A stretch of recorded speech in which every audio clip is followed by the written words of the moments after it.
Самолет – самый безопасный вид транспорта, но, как и все на нашей планете, он подвержен физическому воздействию природы, иногда даже чрезмерно. Сдвиг ветра – одно из таких явлений. Скрытное и внезапное, оно может представлять реальную угрозу для безопасности ваших полетов.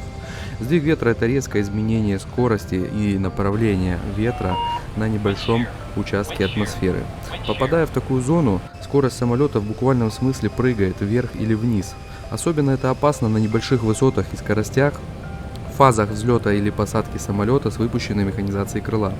Такие изменения в параметрах полета могут вызвать резкое падение подъемной силы на крыле, и самолет начнет терять высоту вплоть до сваливания, или наоборот разгонится слишком быстро и повредит механизацию.